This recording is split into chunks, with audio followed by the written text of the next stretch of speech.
Ma, simula bukas, ito na ang mga bago mong responsibilidad sa bahay na to. Paulit-ulit na umalingaw-ngaw sa isip ko ang mga salita ni Renata habang binabasa ko ang papel na iniabot niya sa akin. Hindi ito isang mungkahi, hindi rin ito isang pakiusap, isa itong utos. Ang sarili kong anak sa sarili kong pamamahay ay binibigyan ako ng schedule ng trabaho na para bang bagong katulong lang ako. Kapag hindi ka pumayag, patuloy niya, ang boses ay malamig, isang tono na pinakinis niya sa mga nakalipas na buwan. Pwede ka nang mag-impake at umalis. Kailangan ng bahay na to ng taong talagang tumutulong, hindi yung pabigat lang. Nanginginig ang mga kamay ko habang binabasa ang listahan. 6:00 ng umaga, gumising at maghanda ng almusal. 7:00, bihisan ang mga bata at ihatid sa eskwela. 8:00, bumalik para sa pangkalahatang paglilinis ng bahay. 9:00, labhan at isampay ang mga damit. 10:00, maghanda ng tanghalian. Nagpatuloy ang listahan bawat oras hanggang 11:00 ng gabi kung kailan, ayon sa dokumentong ito, dapat ay namamalansya na ako ng mga damit para sa susunod na araw. At syempre, dagdag ni Gustavo mula sa sopa nang hindi man lang inaangat ang tingin sa kanyang cellphone.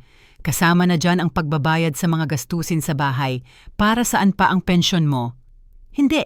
Nakatayo lang ako sa gitna ng sarili kong sala, ang mismong sala kung saan ko sinalubong si Renata nang isilang siya 34 na taon na ang nakalipas, kung saan ipinagdiwang ko ang mga kaarawan niya, kung saan ko siya inalo noong umiyak siya sa mga una niyang kabiguan sa pag-ibig. Ngayon, ang mismong anak na iyon ay tumitingin sa akin nang may lamig na nanunuot hanggang sa aking mga buto.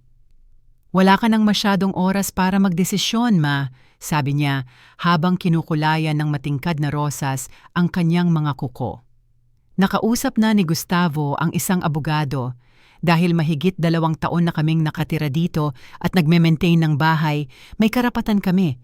Kaya pwede kang maging empleyado namin at manatili o pwede kang umalis at kami pa rin ang mananatili. Malinaw ang banta. Sa sarili kong bahay na ang titulo ay nakapangalan sa akin, binablackmail ako ng sarili kong anak. Maging personal na katulong niya ako, nasasagutin lahat ng gastusin at magtatrabaho ng walang kapaguran o palalayasin ako para makuha nila ang lahat. Pag-isipan mo, patuloy ni Renata, habang hinihipan ang mga bagong pinturang kuko. Sa edad mo, saan ka pa makakahanap ng matitirhan sa $600 na pensyon? At least dito, may bubong ka at pagkain at nakikita mo ang mga apo mo araw-araw. Maliban na lang kung mas gusto mong manirahang mag-isa sa isang kahabag-habag na maliit na kwarto. Isang malupit na tawa ang pinakawalan ni Gustavo. "Saka ma, maging realistiko tayo. Ano pa ba ang gagawin mo sa buhay mo? At least sa ganitong paraan, mararamdaman mong may silbi ka. Mas mabuti yan kaysa manood ng TV buong araw tulad ng ginagawa ng mga matatandang kaedad mo." Ang mga apo ko ay nasa sahig at naglalaro ng kanilang mga tablet, walang kamalay-malay sa usapang dumudurog sa aking mundo. Si Ethan, 8 taong gulang, ay tumingin sa akin saglit at nagtanong, "Lola, gagawa ka po ba ng merienda? Gutom na po ako." Ito ang pinakamalupit na normalidad. Para sa kanila, ako na ang tagapag-alaga, ang taong nag-aayos ng mga bagay-bagay, naglilinis, nagluluto, nagsisilbi. Hindi ang lola na nagmamahal sa kanila. Hindi ang babaeng nagtrabaho ng 40 taon para mabili ang bahay na ito. Ako lang ang libreng katulong na laging nariyan. "Tingnan mo, ma." Tumayo si Renata at lumapit sa akin. Ipinatong ang isang mapangmatang kamay sa aking balikat. "Hindi sa hindi ka namin mahal, mahal na mahal ka namin. Kaya nga binibigyan ka namin ng pagkakataong manatili. Pero kailangan ng magbago ang mga bagay-bagay. Kailangan ng bahay na ito ng kaayusan at may isang taong dapat managot para mapanatiling maayos ang lahat." "At bakit kailangang ako ang taong yon?" Nagawa kong ibulong sa unang pagkakataon na nahanap ang aking boses sa bangunggot na pag-uusap na ito. "Dahil ikaw ang hindi nagtatrabaho," sagot ni Gustavo nang hindi tumitingin. "Kami, nagtatrabaho kami, nag-aaral, may mga tunay na responsibilidad. Ikaw, kinokolekta mo lang ang pensyon mo at wala kang ginagawang produktibo." Para akong sinampal. 40 taong nagtrabaho bilang sekretarya sa isang opisina ng gobyerno. 40 taong bumabangon ng alas 5 ng umaga, sumasakay ng 2 bus para makarating sa trabaho, nag-iipon ng bawat sentimo para mabili ang bahay na ito. 40 taong mag-isang pinalaki si Renata matapos kaming iwan ng ama niya noong 3 taong gulang pa lang siya. Wala kang ginagawang produktibo. Ulit ko, ramdam ang mga salitang bumabara sa aking lalamunan. Lahat ng taon na to, minemaintain ko ang bahay na to, binabayaran ang mga bill, binibili ang pagkain ninyo, inaalagaan ang mga anak ninyo habang lumalabas kayo, nilalabhan ang mga damit ninyo, nililinis ang mga kalat ninyo. Hindi trabaho yan, ma. Pinutol ako ni Renata ng mapang-asar, nangiting natutunan ko ng kamuhian. Ganyan ang ginagawa ng sino mang nakatira sa isang bahay. Ang pagkakaiba lang, ngayon, magiging organisado na ito na may mga takdang oras para mas maayos ang lahat. Tumingin ako sa paligid ng aking sala. Ang mga movables na binili ko ng may malaking sakripisyo ay sira-sira na.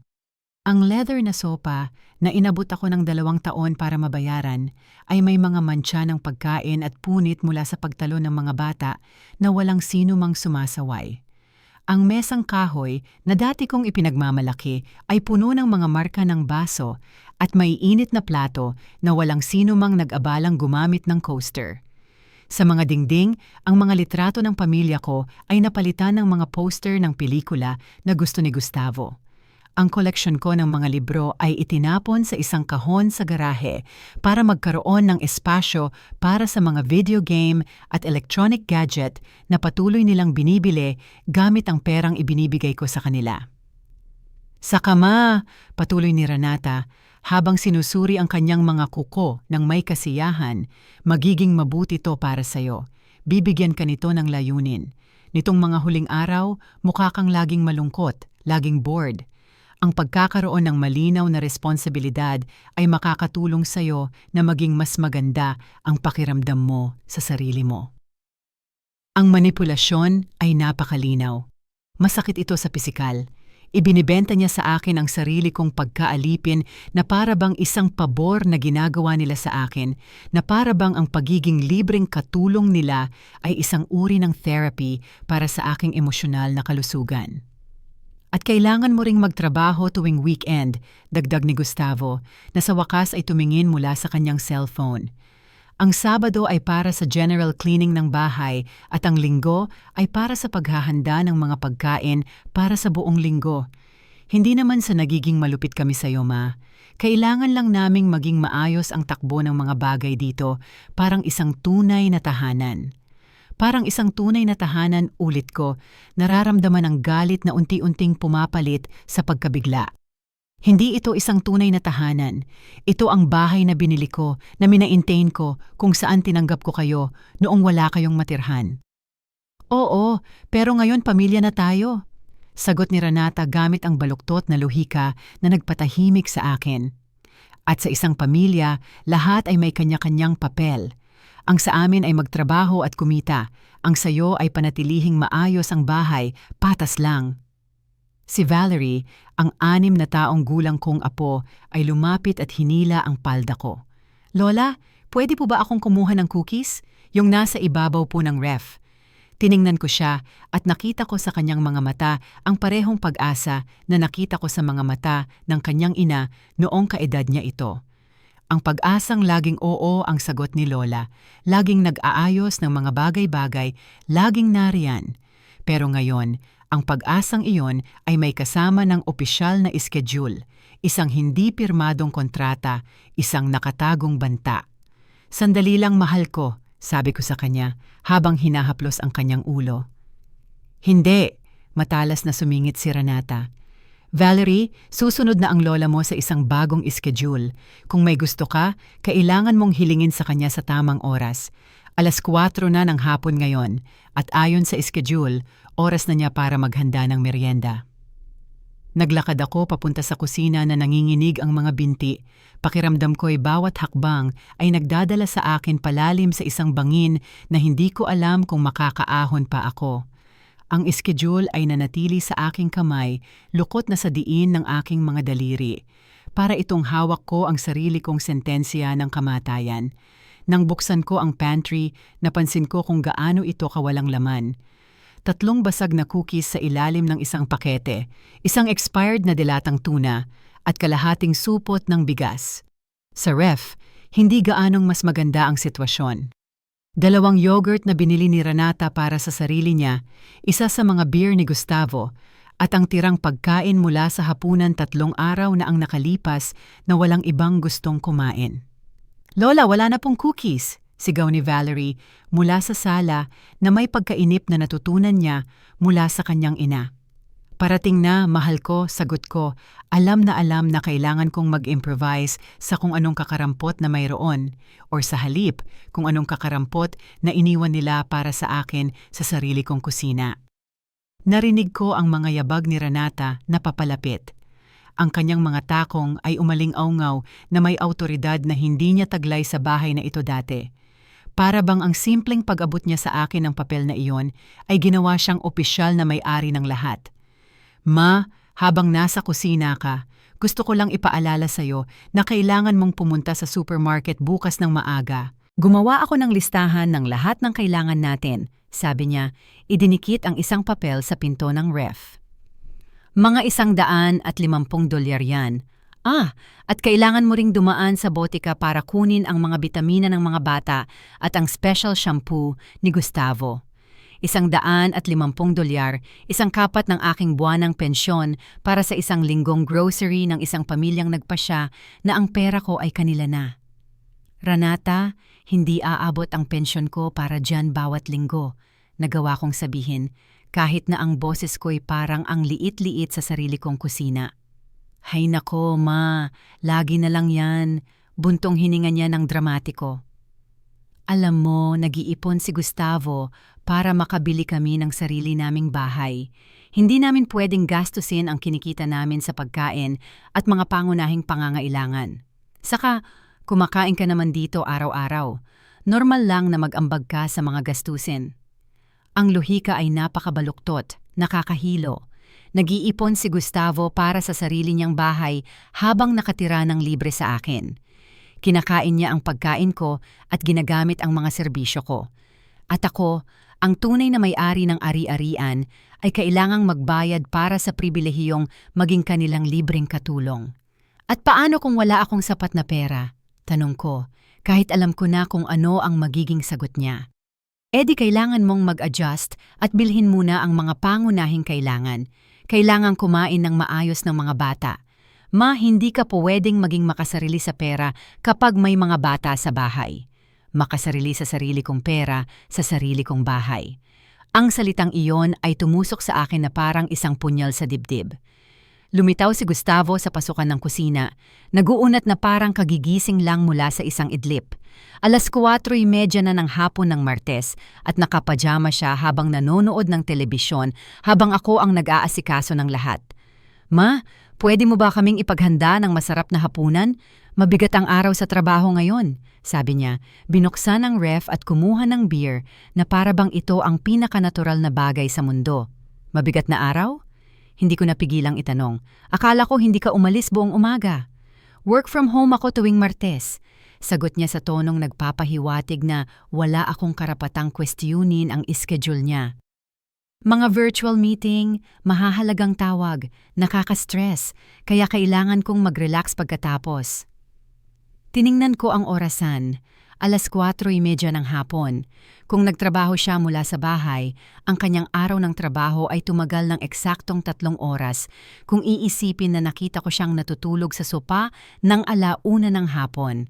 Saka, patuloy niya habang lumalagok ng mahaba sa kanyang beer. Nag-uusap kami ni Renata tungkol sa ilang karagdagang patakaran para mas maging maayos ang takbo ng bahay. Halimbawa, kailangan naming igalang mo ang aming downtime. Kapag nasa sala kami at nanonood ng telebisyon, mas maganda kung hindi ka mang-iistorbo sa mga ingay ng paglilinis o pagluluto. "Pero sabi sa schedule, kailangan kong magluto sa oras na to," sagot ko, hawak pa rin ang papel. "Oo, pero walang ingay o pwede kang magluto ng mas maaga kapag hindi kami nagpapahinga. Isang bagay lang yan ng mas mahusay na organisasyon." Ang kontradiksyon ay katawa-tawa. Kailangan kong magluto sa takdang oras pero hindi dapat makagambala sa kanilang pahinga na tila sumasakop sa halos buong araw. Kailangan kong sundin ang mga mahigpit na patakaran na nagbabago ayon sa kanilang kagustuhan. Bumalik si Renata sa kusina na may ngiting hindi umabot sa kanyang mga mata. Iyon ang ngiting pinakinis niya mula pa noong kabataan, ang ginagamit niya kapag may gusto siya o kapag may sasabihin siyang masakit na nakabalat kayo bilang pag-aalala. Ma, gusto ko rin sanang kausapin ka tungkol sa kwarto mo. Sabi niya, sumandal sa counter na parang pag-aari niya ang lugar. Napag-isipan namin ni Gustavo na mas maganda kung lilipat ka sa maliit na kwarto sa likod. Kailangan namin ang master bedroom dahil mas malaki ito at mas marami kaming gamit. Ang master bedroom, ang aking master bedroom, ang kwarto kung saan ako natulog sa loob ng 30 taon, kung saan ako umiyak matapos mamatay ang aking asawa, kung saan ko pinangarap na makita ang aking mga apo na lumaki sa isang mapagmahal na kapaligiran.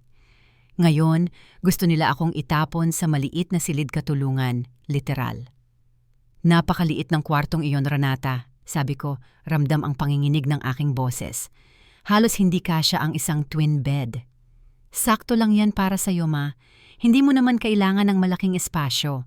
At sa ganoong paraan, magkakaroon kami ng mas malaking aparador para sa aming mga damit at gamit ng mga bata. Mas praktikal para sa lahat. Mas praktikal para sa lahat. Iyon ang mantra na nagbibigay katwiran sa bawat kahihiyan, bawat pagkawala ng dignidad, bawat hakbang patungo sa pagiging anino ko sa sarili kong buhay. Saka, dagdag ni Gustavo, mas malapit sa kusina ang maliit na kwarto. Mas madali para sa iyo na bumangon ng maaga para maghanda ng almusal ng hindi nakakaistorbo. Siyempre, ang bago kong lokasyon sa bahay ay kinakalkula para mapakinabangan ang aking silbi bilang isang katulong. Malapit sa kusina para mas makapagsilbi, malayo sa mga pangunahing lugar para hindi makaabala sa mga tunay na nakatira sa bahay. At kailan ako kailangang lumipat? Tanong ko, kahit alam kong wala akong tunay na pagpipilian. Perpekto ngayong weekend, masayang sagot ni Renata, na para bang nagpaplano kami ng bakasyon. Tutulungan ka ni Gustavo na ilipat ang mga mabibigat na gamit. Well, yung iilang gamit na kailangan mong dalhin. Karamihan sa mga muebles sa master bedroom, kami na ang gagamit. Ang mga muebles na binili ko, ang dresser na gawa sa matibay na kahoy, na unang binili ko noong nakuha ko ang aking unang trabaho. Ang vanity na may salamin kung saan ako nagayos para sa aking kasal. Ang kama kung saan namin nabuo si Renata. Lahat ng iyon ay magiging kanila na ngayon dahil mas praktikal. Tumakbo si Ethan papasok sa kusina na may hawak na tablet at apurahang ekspresyon. Lola, nalobat ako at kailangan ko ng charger. Nasaan po? Nasa kwarto ko, anak. Kunin mo na. Automatiko kong sabi. Hindi, matatag na sumingit si Renata. Ethan, hindi ka pwedeng pumasok sa kwarto ng lola mo nang walang pahintulot. Dadalhin niya sa iyo ang charger kapag tapos na siyang maghanda ng merienda. Kumpleto na ang kahihiyan. Ngayon, kahit ang apo ko ay hindi na malayang makapasok sa aking kwarto, pero si Renata at Gustavo ay pwedeng magdesisyon kung kailan at paano ako dapat lumipat, kung anong mga muebles ang maaari kong itago, at kung saang kwarto ako pinahihintulutang tumira. At isa pa patuloy ni Renata, na para bang isang walang katapusang listahan ng mga bagong paghihigpit. Ang linggo ay araw ng aming pamilya. Gusto naming mag-spend ng quality time ni Gustavo kasama ang mga bata, kaya mas maganda kung magplano kang lumabas sa mga araw na yon. Pwede kang pumunta sa parke, bisitahin ang isang kaibigan kahit ano. Kailangan lang namin ng espasyo para maging isang pamilya. Linggo, araw din ng pamilya ko. Ang araw na inilaan ko sa loob ng maraming taon para gumawa ng mga espesyal na aktibidad kasama ang aking mga apo, magluto ng magkasama, manood ng mga pelikula, magkayakap sa sopa. Ngayon, ito na ang araw na ako ay naging isang estranghero sa sarili kong tahanan. At saan naman ako pupunta tuwing linggo? Tanong ko. Nararamdaman ang mga luhang namumuo sa aking mga mata. Hindi ko alam, ma. Sigurado namang may mga kaibigan ka. Pwede kang maglakad-lakad, magsimba. Maraming bagay na pwedeng gawin ng isang taong kaedad mo. Ang importante ay mayroon kang sariling mga aktibidad na hindi ka masyadong umaasa sa amin para sa libangan. Nang gabing iyon, hindi ako makatulog. Nakahiga ako sa kama, nakatitig sa kisame na malapit nang hindi maging akin, iniisip kung paano ako nakarating sa puntong ito. Kailan ako tumigil sa pagiging ina at naging katulong? Kailan ko nawala ang karapatang magkaroon ng opinyon sa sarili kong tahanan? Naalala ko noong dumating si Renata kasama si Gustavo at ang mga bata. 2 taon na ang nakalipas, nawala ang kanilang apartment dahil nawala ng trabaho si Gustavo. Dumating sila na may luha sa mga mata, niyayakap ako at nangangakong ilang buwan lang habang nakakabawi sila sa pinansyal. "Ikaw ang kaligtasan namin, Ma," sabi sa akin ni Renata noong unang gabi. "Hindi ko alam kung anong gagawin namin kung wala ka. Ikaw ang pinakamabuting ina sa buong mundo." Ang mga unang linggo ay halos kaaya-aya. Ang sarap sa pakiramdam na muling napuno ng buhay ang bahay, na marinig ang tawanan ng mga bata na tumatakbo sa mga pasilyo na tahimik mula nang mamatay ang aking asawa. Tinulungan ako ni Renata sa pagluluto. Tumulong si Gustavo sa ilang maliliit na pagkukumpuni at pinuno ng mga bata ang aking puso ng kanilang mga biglaang yakap. Ngunit unti-unti, napakabagal na hindi ko namalayan hanggang sa huli na ang lahat, nagsimulang magbago ang mga bagay-bagay. Una, si Renata na humihiling na bantayan ko ang mga bata habang naghahanap siya ng trabaho. Pagkatapos, si Gustavo na umaasang ako ang maghahanda ng hapunan dahil pagod na pagod siya sa kanyang mga job interview. Pagkatapos, naging natural na lang na ako ang magbabayad para sa grocery dahil tutal, lahat naman tayo kumakain dito. Bawat pabor na ginawa ko ay naging isang inaasahan. Bawat kilos ng pagmamahal ay naging isang obligasyon. Sa tuwing sinasabi kong walang problema sa isang hiling, pinipirmahan ko ang sarili kong emosyonal na pagkaalipin. 3:00 ng madaling araw, nakarinig ako ng mga ingay sa kusina. Tahimik akong bumangon at naglakad sa pasilyo. Nakita si Gustavo na kumakain ng cereal diretso mula sa kahon, nag-iiwan ng mga mumo sa buong countertop na nilinis ko bago matulog. "Gustavo, okay ka lang ba?" Pabulong kong tanong para hindi magising ang mga bata. Nagulat siyang tumingin sa akin na para bang nahuli sa akto. "Oo, nagugutom lang ako. Wala to." "Pero bukas, magkakaroon ng cereal sa bowl para sa mga bata," sabi ko. "Nakikita na halos wala ng laman ng kahon." "Hay nako Ma, huwag kang maging dramatiko. Cereal lang yan. Pwede ka namang bumili ulit bukas," sagot niya. Iniwan ang walang laman na kahon sa countertop at bumalik sa kanyang kwarto. Ang kwarto ko. Nakatayo ako doon sa dilim, nililinis ang mga mumo na iniwan niya, napagtatanto na ito na ang buhay ko ngayon naglilinis ng kanilang mga kalat sa katahimikan ng 3:00 ng umaga habang natutulog siya sa aking kama nang walang anumang pag-aalala sa mga kahihinatnan ng kanyang mga kilos. Noong Biyernes ng umaga, habang naghahanda ako ng almusal, ayon sa bago kong opisyal na schedule, bumaba si Renata na may siglang hindi ko nakita sa kanya sa loob ng maraming buwan. Nakasuot siya ng pulang bestida na hindi ko kilala at mga sapatos na mas mahal pa sa isang linggong grocery ko. "Ma, kailangan kong bantayan mo ang mga bata buong weekend," anunsyo niya habang nagsasalin ng kape sa paborito kong tasa, yung may maliliit na bulaklak na bigay ng asawa ko noong 5th anibersaryo namin. Aalis kami ni Gustavo para sa isang couples retreat sa downtown hotel. Kailangan naming mag-reconnect pagkatapos ng lahat ng stress na to. "Isang couples retreat," ulit ko, hindi maitago ang aking pagkagulat. "At anong perang gagamitin ninyo?" "Hey Ma, laging pera ang iniisip mo," sagot niya gamit ang artipisyal na tawa na pinakinis niya. Nakatanggap si Gustavo ng bonus sa trabaho, karapat-dapat kaming magpahinga pagkatapos ng lahat ng pinagdaanan namin. Isang bonus. Si Gustavo, na nagtatrabaho ng 3 oras sa isang araw mula sa bahay, ay nakatanggap ng bonus. Ngunit kahit papaano, hindi sapat ang perang iyon para bumili ng cereal o mag-ambag sa mga gastusin sa bahay. Sapat lamang ito para sa mga mamahaling hotel at romantikong bakasyon. "At magiging okay lang ba sa akin ang mga bata buong weekend?" tanong ko. kahit alam kong hindi mahalaga ang aking opinyon. Siyempre naman, lola ka nila. Natural lang na alagaan mo sila. Saka, ayon sa bago mong schedule, ang mga weekend ay para sa mga aktibidad kasama sila, sabi niya habang tinitingnan ang kanyang cellphone habang nagsasalita. Totoo iyon. Sa aking schedule ng pagkaalipin, ang mga weekend ay minarkahan bilang masinsinang pag-aalaga ng bata at malalimang paglilinis ng bahay.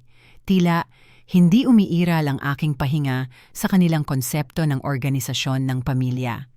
Renata, kailangan nating mag-usap. Sabi ko, may naramdamang nabasag sa loob ko. Hindi na pwedeng magpatuloy ito. Tumingin siya mula sa kanyang cellphone na may ekspresyon ng tunay na pagkagulat, na para bang hindi niya maintindihan kung bakit ako nagpoprotesta laban sa aking malinaw na makatwirang kapalaran. Mag-usap tungkol saan, ma? Sa negatibong ugali mo nitong huli? Kasi oo, napansin kong napakasungit mo. Siguro dapat kang magpatingin sa doktor sa edad mo.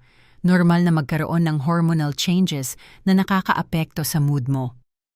Hormonal changes. Ang aking galit sa pang-aabuso ay isang medikal na problema na kailangan kong lutasin.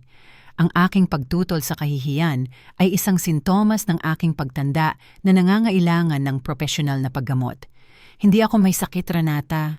Pagod na akong tratuhin na parang empleyado sa sarili kong bahay, sabi ko, nagulat sa sarili kong kalinawan. Empleyado? Ulit niya, naglagay ng nasaktang ekspresyon na mananalo ng Oscar. Ma, paano mo nasasabi yan? Pamilya mo kami. Ang nangyayari kasi, sa isang pamilya, bawat isa ay may responsibilidad. Ang sa amin ay magtrabaho at kumita. Ang sayo ay panatilihing maayos ang bahay. Ganun kasimple. At bakit kasama sa mga responsibilidad ko ang pagbabayad ng lahat ng gastusin at pagtatrabaho ng 24 na oras sa isang araw? Tanong ko, ramdam ang panginginig, ngunit paglakas ng aking boses. Ma, walang humiling sayo na magtrabaho ng 24 na oras. Napakamakatwiran ng schedule na ibinigay namin sayo. May libre kang oras sa pagitan ng mga gawain. Pwede kang magpahinga, manood ng telebisyon, gawin ang kahit anong gusto mo sa libreng oras mo. Tiningnan ko ang schedule na nakadikit sa ref. Ang libreng oras na binanggit nito ay 30 minutong pagitan sa mga gawain. Sapat para pumunta sa banyo o kumuha ng isang basong tubig, ngunit hindi sapat para tunay na makapagpahinga. At ang pera, bakit ako ang kailangang magbayad ng lahat kung may kinikita naman kayo? Giit ko, dahil nag-iipon kami para sa aming kinabukasan, ma. Hindi namin pwedeng gastusin ang pera namin sa mga kasalukuyang gastusin kapag may mga pangmatagalang layunin kami. Nabuhay ka na. Nagkaroon ka na ng pagkakataong mag-ipon at magplano. Ngayon, turno na namin. Ang lohika ay nakakawasak sa kalupitan nito. Ayon sa kanilang pangangatwiran, nagkaroon na ako ng pagkakataong mabuhay at ngayon ang papel ko ay pondohan at padaliin ang kanilang mga pagkakataon. Ang aking pensyon na kinita sa 40 taon ng trabaho ay hindi gaanong mahalaga kaysa sa kanilang mga pangmatagalang layunin. Lumitaw si Gustavo sa kusina, bihis na para umalis na may ngiting lalo kong kinasusuklaman. Lumapit siya kay Renata at hinalikan ito sa pisngi, 1 kilos ng pag-aari at pakikipagsabwatan na ganap na nagbubukod sa akin. Handa na ba ang lahat para sa weekend? Tanong niya rito, ganap na hindi ako pinapansin kahit na nakatayo ako wala pang 3 talampakan ng layo. Oo, mahal ko. Naipaliwanag ko na ang lahat kay Mama. Siya na ang bahala sa mga bata at sa bahay. Sagot ni Renata na para bang isa lang akong bagay na inayos niya para sa kanilang pag-alis. Perpekto, ma. Isa pa, sabi ni Gustavo. Sa wakas ay kinausap ako. Sa Lunes, bibisita ang nanay ko sa atin ng ilang araw. Kakailanganin niya ang guest room, kaya maganda kung malinis na malinis mo yon. Mahilig din siyang mag-almusal ng maaga, mga 6:00 ng umaga. Sana hindi problema. Ang nanay niya, isa pang tao na kailangan kong asikasuhin, pakainin at pagsilbihan sa sarili kong tahanan. Isa pang bibig na pakakainin ng pera ko. Isa pang taong aasa sa aking mga serbisyo na para bang ito ang pinaka-natural na bagay sa mundo. At gaano katagal siya mananatili? Tanong ko, kahit naramdam ko nang hindi ko magugustuhan ang sagot. Hindi namin alam eksakto, depende sa pakiramdam niya. Nitong huli, malungkot na malungkot siya mula nang mamatay ang tatay ko, kaya naisip namin na makabubuti sa kanya ang makasama ang pamilya. Sagot niya, na para bang ang bahay ko ay isang libreng hotel para sa mga taong nangangailangan ng kasama. Gustavo, hindi kami gaanong magkasundo ng nanay mo, sabi ko. Naaalala ang iilang beses na nakilala ko siya at ang kanyang mapangmatang ugali sa akin. Hay nako ma, mga problema na yan ang nakaraan. Kailangan mong matutong magpatawad at kalimutan. Saka, matanda na siya. Kailangan niya ng pangangalaga at atensyon. Sigurado ako na kapag mas nakilala mo siya, magkakasundo kayo ng mabuti. Pangangalaga at atensyon na, syempre, ako ang magbibigay ng walang bayad o pagkilala. Habang si Renata at Gustavo ay nag-e-enjoy sa kanilang romantikong bakasyon. Ako ang magsisilbi ng almusal ng 6:00 ng umaga sa isang babaeng itinuturing akong mababa. At ma, dagdag ni Renata, habang isinusuot ang mga hikaw na kumumpleto sa kanyang kasuotan, pagdating ng biyenan mo, maganda kung ibibigay mo sa kanya ang master bedroom. Pwede kaming matulog sa kwarto ng mga bata ng ilang araw. Kailangan niyang maging komportable. Ang master bedroom na kinuha na nila sa akin, ngayon ay ibibigay nila sa ina ni Gustavo. Ako, sa sarili kong bahay, ay maninirahan sa pinakamaliit na kwarto habang isang ganap na estranghero ang matutulog sa aking kama, gagamitin ang aking mga muebles at aasa sa aking mga serbisyo. Ang weekend ay naging isang bangungot na higit pa sa lahat ng aking pinakamadilim na inaasahan. Umalis sina Renata at Gustavo noong Biyernes ng 2:00 ng hapon matapos akong iwanan ng karagdagang listahan ng mga tagubilin para sa pag-aalaga ng bata na kasama ang mga tiyak na oras para sa pagkain, mga aktibidad na pang-edukasyon, limitadong screen time at mahigpit na gawain sa pagtulog. Mahalaga na panatilihin mo ang disiplina, ma, sabi sa akin ni Renata bago sumakay sa taxi na binayaran ko papunta sa downtown hotel. Kailangan ng mga bata ng istruktura. Kung palalayawin mo sila ngayong weekend, mahihirapan na silang respetuhin kami ulit. Tumingin sa akin sina Ethan at Valerie na may pag-asa, naghihintay na gampanan ko ang papel ng entertainer, kusinera, guro at yaya ng sabay-sabay. Hindi nila kasalanan, syempre. Mga bata silang umaangkop sa isang sistema kung saan si Lola ang taong lumulutas ng lahat, habang ang kanilang mga magulang ay nagtatamasa ng mga kalayaan na nakalimutan ko ng umiral. Noong Sabado ng umaga, habang naghahanda ako ng pancake para sa almusal, ayon sa mga tiyak na tagubiling nutrisyon na iniwan ni Renata, natapon ni Ethan ang orange juice sa alpombra ng sala. Isang normal na aksidente, ang uri ng bagay na nangyayari kapag may mga bata sa bahay. Ngunit nang magsimula akong maglinis, napansin kong wala nang sapat na mga produktong panlinis. Lola, sabi po ni Mama, kapag may namantsahan, kailangan daw linisin agad o masisira yon habang buhay.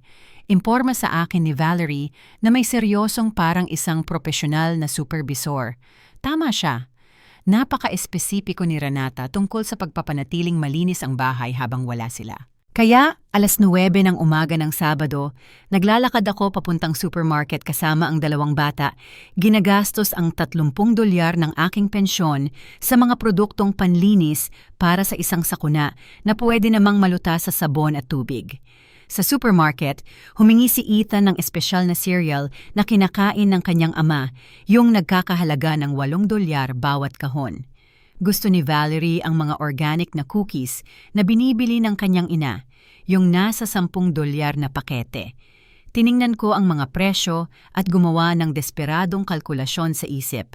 Alam na bawat $1 na gagastusin ko ay $1 na mas kaunti para sa aking sariling mga pangangailangan. Bakit po ang tagal niyong magdesisyon, Lola? Tanong ni Ethan na walang pasensya habang ikinukumpara ko ang mga presyo ng sabong panlaba. Tinitingnan ko lang kung alin ang mas maganda, mahal ko, pagsisinungaling ko, ayaw ipaliwanag sa isang 8 taong gulang na kailangang pumili ng kanyang lola sa pagitan ng pagbili ng pagkain para sa kanya o gamot para sa sarili. Pag-uwi namin, may mensahe mula kay Renata sa aking telepono. Ma, sana nakabili ka ng mga sariwang gulay para sa linggo. Pagbalik namin sa linggo, kailangan perpekto ang bahay at puno ang kusina. Ayaw naming dumating sa isang bahay na walang laman pagkatapos ng aming nakaka-relax na biyahe. Mga sariwang gulay, isa pang $50 na hindi ko binalak, isa pang 2 oras na paglalakad kasama ang mga bata dahil ang pera para sa taxi ay kailangang gamitin sa pagkain. Isa pang hapon ng aking weekend na nakalaan sa pagsisilbi sa mga pangangailangan ng mga taong nag-e-enjoy sa isang mamahaling hotel gamit ang perang naipon nila dahil sa aking mga libreng serbisyo. Noong linggo ng hapon, habang nililinis ko ang bahay mula itaas hanggang ibaba para sa matagumpay na pagdating ni Renata at Gustavo, nakatanggap ako ng isang tawag na magbabago sa lahat. Si Lucy iyon, ang aking kapitbahay sa loob ng 15 taon, ang tanging taong tunay na nakakaalam ng aking sitwasyon, kahit na hindi ko pa ito hayagang sinabi. Mare, okay ka lang ba? Mukhang kakaiba ka nitong mga huling araw. Sabi niya sa mainit na boses na nagpapaalala sa akin kung ano ang pakiramdam ng magkaroon ng isang pag-uusap na walang mga timer o listahan ng gagawin. Oo, okay lang ako. Automatiko kong pagsisinungaling habang tinutupi ang mga damit ni Gustavo na nilabhan at pinlansya ko noong weekend. Hindi ka okay. Nakikita kitang umaalis ng maaga tuwing umaga na para kang nagmamadali. At nakikita kitang umuuwi na may mga supot ng supermarket halos araw-araw. Ano bang nangyayari sa bahay ninyo? Giit niya sa mahinahong pagpupumilit na katangian ng mga tunay na kaibigan. Saglit, natukso akong ibaba ang tawag.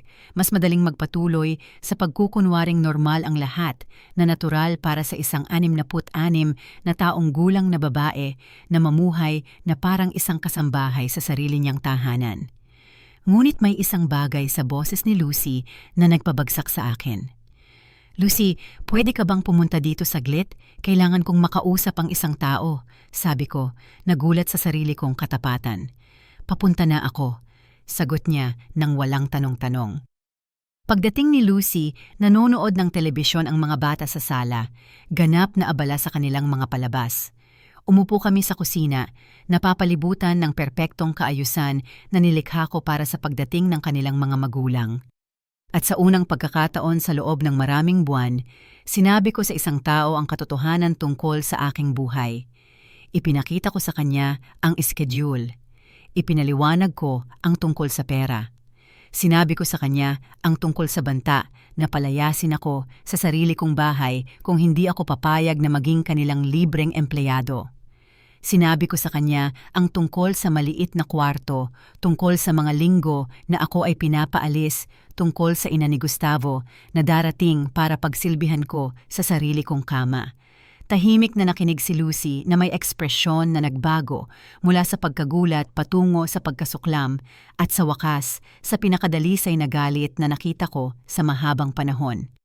Mare, pang-aabuso yan, sabi niya sa wakas na may kalinawan na tumama sa akin na parang isang sampal ng katotohanan.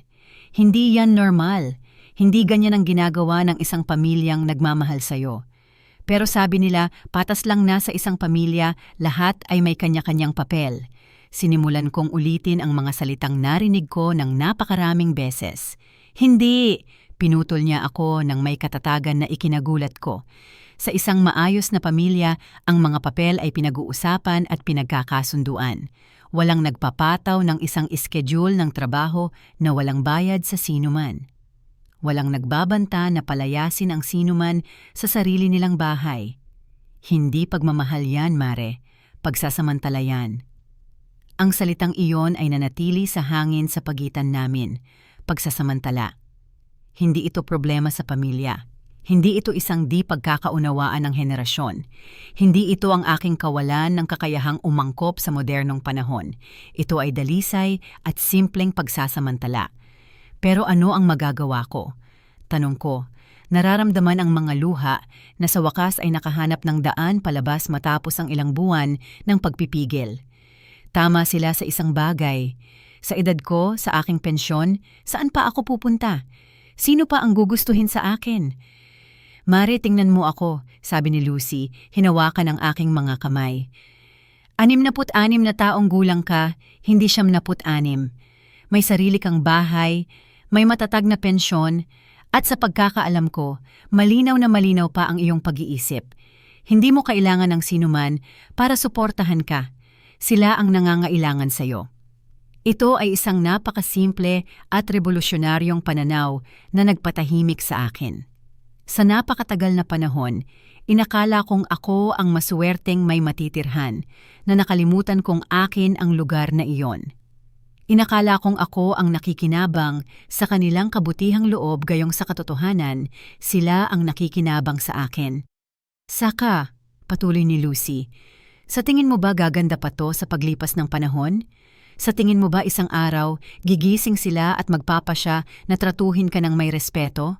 Mare, lalala pa ito. Bawat hangganan na hahayaan mong tawirin nila ay magiging bagong pinakamababang pamantayan kung paano kanila tratuhin. Tama siya. Hindi bigla ang lumitaw ang schedule. Ito ay resulta ng 2 taon ng unti-unting pagguho ng aking dignidad, ng maliliit na pagbibigay na naging mga inaasahan, ng mga pabor na naging mga obligasyon. Ano ang gagawin mo kung ikaw ang nasa lugar ko? Tanong ko sa kanya, kahit alam ko na ang tunay na tanong ay kung magkakaroon ba ako ng lakas ng loob na gawin ang alam kong tama. Palalayasin ko sila sa bahay ko bukas na bukas din, sagot niya ng walang pag-aalinlangan. At kung wala ka pang lakas ng loob na gawin yan, kahit paano magsimula ka ng magtakda ng mga hangganan, maningil para sa iyong mga serbisyo, humingi ng respeto sa sarili mong tahanan, ipaalala sa kanila kung sino talaga ang nagmamay-ari ng lahat ng ito. Narinig namin ang tunog ng isang sasakyang dumating. Bumalik na sina Renata at Gustavo mula sa kanilang romantikong bakasyon, balat araw at nakarelax, handa nang ipagpatuloy ang gawain kung saan ako ang kanilang personal na empleyado at sila ang aking mabait na mga amo. Mare, sabi sa akin ni Lucy bago siya umalis, kung kailangan mong makipag-usap, kung kailangan mo ng tulong, kung kailangan mo ng isang taong magpapaalala sa'yo na karapat-dapat kang tratuhin ng may dignidad, tawagan mo ako araw o gabi. At isipin mo to, kung isang kasambahay ang nagtrabaho sa mga oras na nagtatrabaho ka at nagbayad para sa pribilehiyong magtrabaho, gaano katagal sa tingin mo siya mananatili sa trabahong iyon? Ang tanong na iyon ay bumagabag sa akin habang pumapasok sina Renata at Gustavo sa bahay, kritikal na tinitingnan kung natupad ko ang lahat ng kanilang inaasahan habang wala sila. Bumagabag ito sa akin habang nagrereklamo sila na walang gatas sa ref at hindi ako nakabili ng sapat na mga bagong tuwalya para sa pagbisita ng ina ni Gustavo. Nang gabing iyon, nakahiga sa aking kama na malapit ng hindi maging akin, sinimulan kong tanungin ang sarili ko sa unang pagkakataon sa mahabang panahon. Ano kaya ang mangyayari kung simpleng sasabihin kong hindi?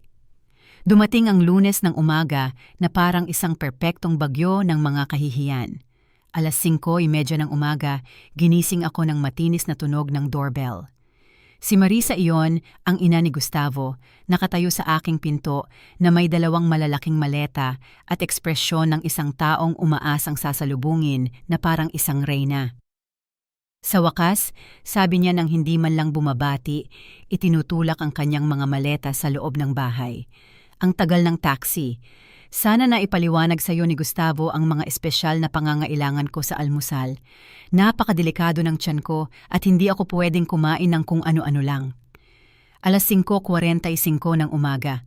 Wala pa akong panahon para magsipilyo o magsuklay, ngunit narito ako, tumatanggap ng mga tagubilin tungkol sa mga espesyal na pangangailangan sa pagkain ng isang babaeng nag-imbita sa sarili sa aking bahay nang walang takdang panahon. Magandang umaga, Marisa, nagawa kong sabihin, kahit na ang boses ko ay paos dahil sa naantalang tulog. Sinabi sa akin ni Gustavo na darating ka. Pero oo, mabuti at naayos na ang lahat. Pinutol niya ako, tinitingnan ang paligid ng aking bahay na may kritikal na mata. Bagaman nakikita kong kailangan ng lugar na ito ng ilang pagsasaayos, nasaan ang kwarto ko? Pagod na pagod ako sa biyahe. Ang kwarto ko, ang master bedroom na kinuha na sa akin at ngayon ay magiging kanya sa panahon ng kanyang walang takdang pananatili. Dinala ko siya sa pasilyo, dala ang isa sa kanyang mga maleta na parang may mga bato sa loob habang nagkokomento siya sa bawat aspeto ng aking dekorasyon na hindi niya gusto.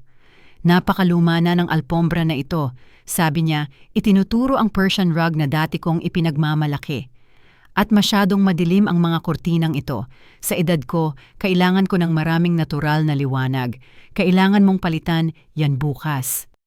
Palitan ang mga kurtina gamit ang pera ko. Siyempre, para mas maging komportable ang sarili kong kwarto para sa isang hindi inanyayahang panauhin na walang petsa ng pag-alis.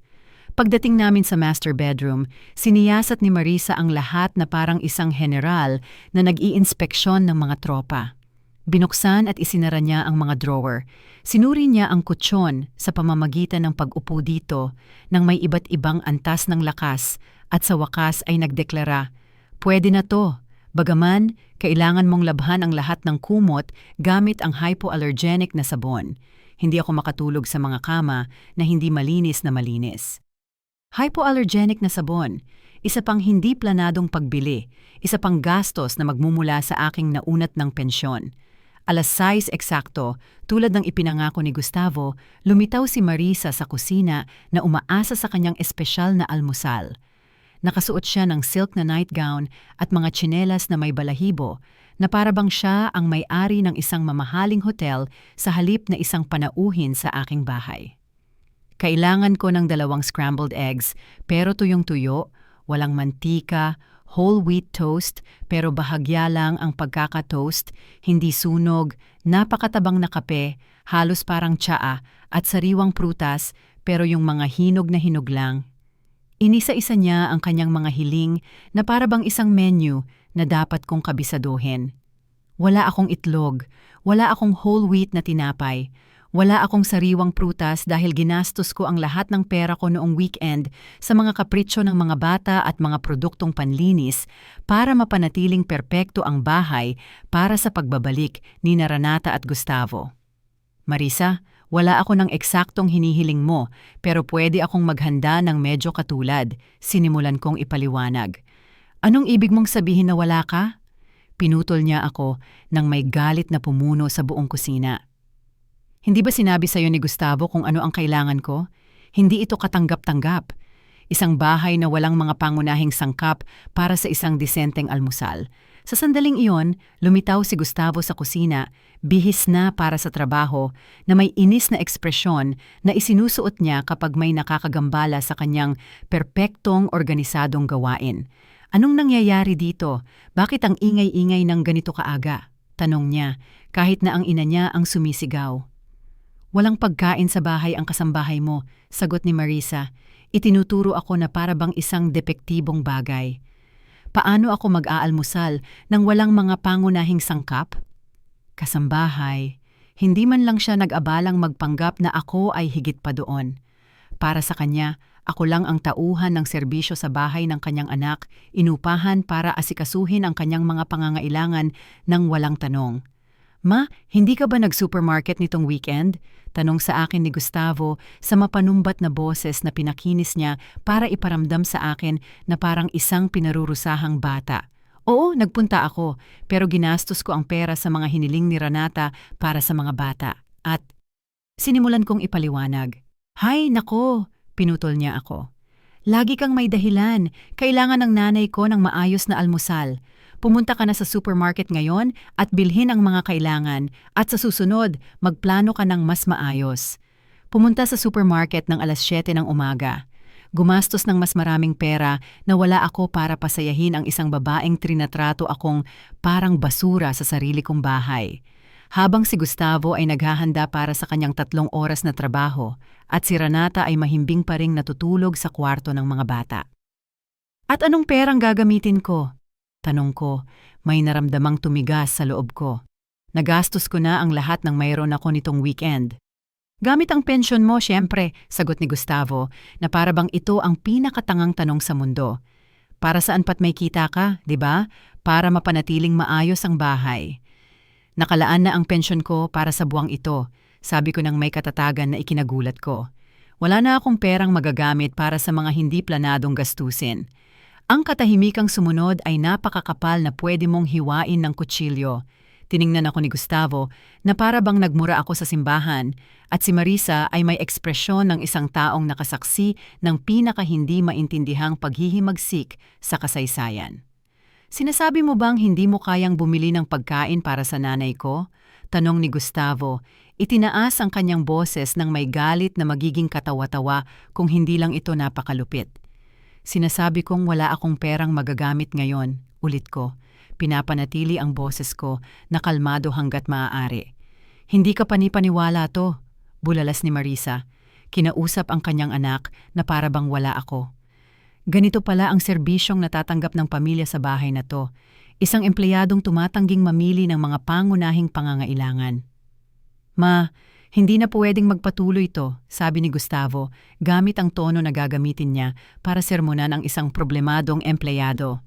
Kung hindi mo kayang tuparin ang mga pangunahing responsibilidad sa pagpapanatili ng bahay na ito, baka kailangan nating pag-isipang muli ang ating kasunduan sa paninirahan. Nariyan na naman ang nakatagong ngunit malinaw na banta. Sumunod ka sa aming mga hiling o umalis ka sa sarili mong bahay.